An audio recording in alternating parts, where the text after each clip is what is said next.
So Iida is finally arriving to Ultra Impact. It's about time, since he is a core 1A student in the series, and to not have a UI at this point, almost a year into the game's lifespan, is crazy to me. And he could potentially be an S tier character, and that's what I want to dive into. Before we get into that though, just want to remind you guys who, for those that haven't logged in, make sure you grab your 100 hero gems and 100 stamina, as the special outfit release retweet campaign did reach its goal for 5,000 retweets and likes worldwide. And I didn't realize, I first looked at it, I was like, wait a second, we only got 1,000 likes and 1,000 retweets. But then I realized, oh yeah, JP's probably carried. And we'll look at JP here with 1,400 likes and with 3,300 retweets. JP has some really diehard My Hero fans for sure. And then one final thing is that on the 22nd of April, 3 p.m. JP Standard Time, the new VE Tower stage will be released, which is the Mirio boss fight. I'll be live over at twitch.tv/JPhanta. Link in the description. If you want to see the first impressions of the VE Tower, the first playthrough, and I'll be doing summons on there for the new VE Tower banner, which hopefully I get lucky in. So make sure you link in the description, and while you're down there, leave a like, comment, and subscribe to the channel for more My Hero Ultra Impact stuff. The banner is to be expected straight after Momo's disappearance, which is on the 27th of April, and that will last until May, just a few days before the 1-year anniversary. I don't know, there's got to be one more banner after the Iida, and then it's the anniversary, I believe. So we're so close. We're just a month away, which is crazy.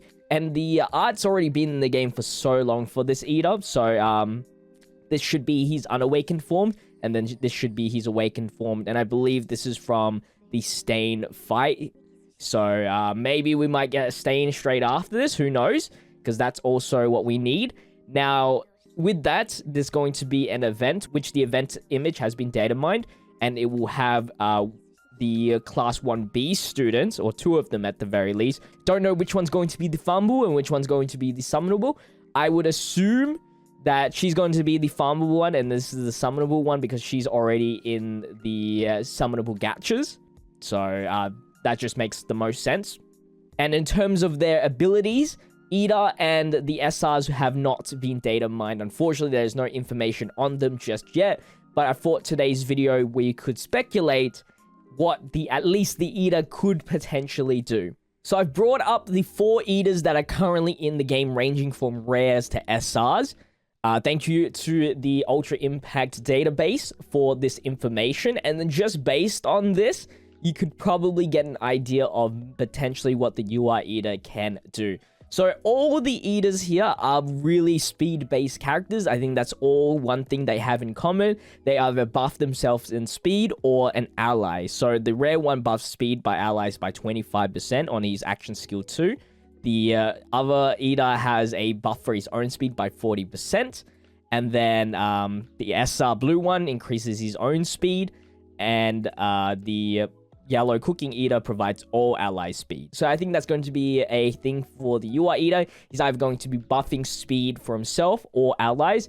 Potentially allies is going to be better, because then you can work in characters with him that could actually be really good. For example, Blue Hawks, which is also a character based on speed, and some other cards in the game.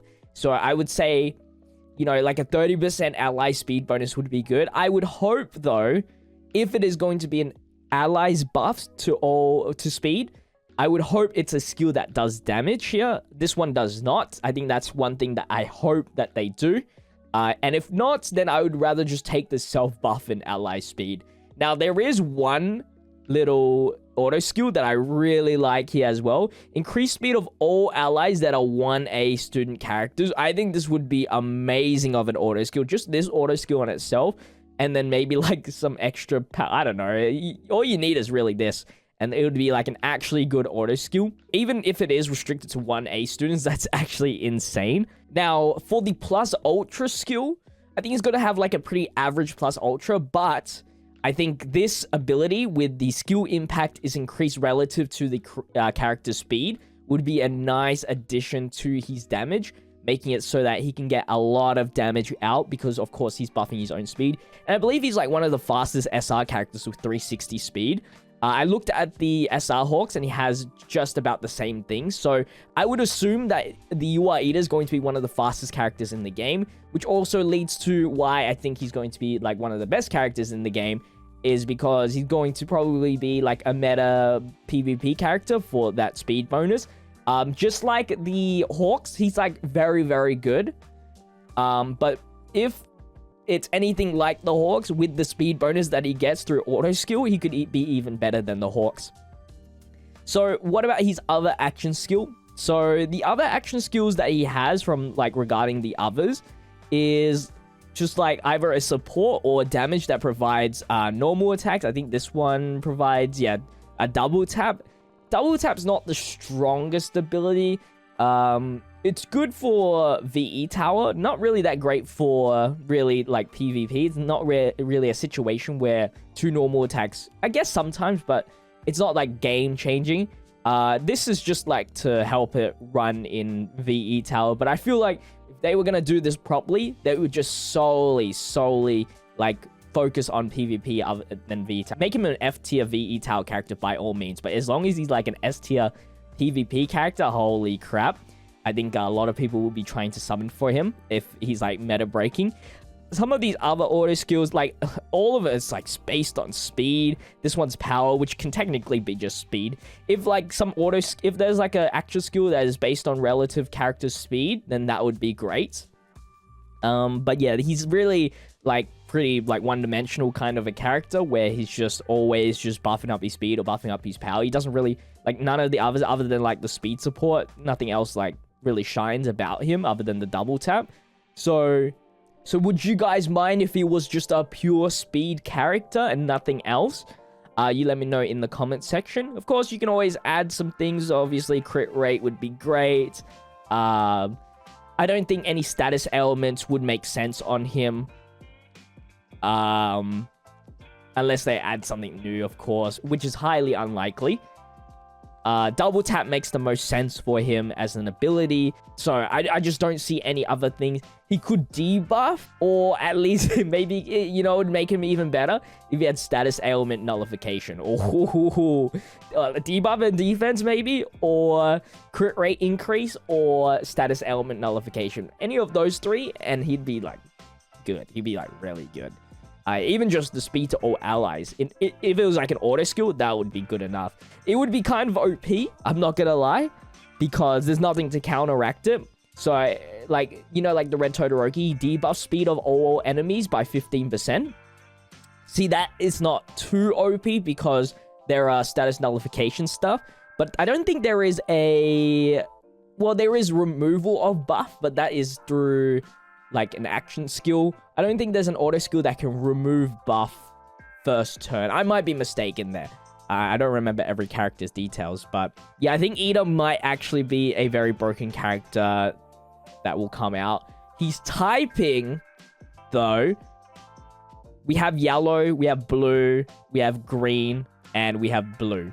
So my prediction is that he's going to be blue. Of course, that's probably because he's like a blue character, like his outfit's kind of bluish with his like under armor, and it kind of makes sense through the cycle because since Global's release, we haven't gotten a new blue character, which Red is already on their second cycle, which is very interesting of a choice. I was actually thinking Momo was going to be blue before she released, before I knew any other information about her, but yeah, blue makes the most sense. It will be the third blue Iida, but I don't really mind about that. As long as it's not like a second blue UI Iida or something like that in the future.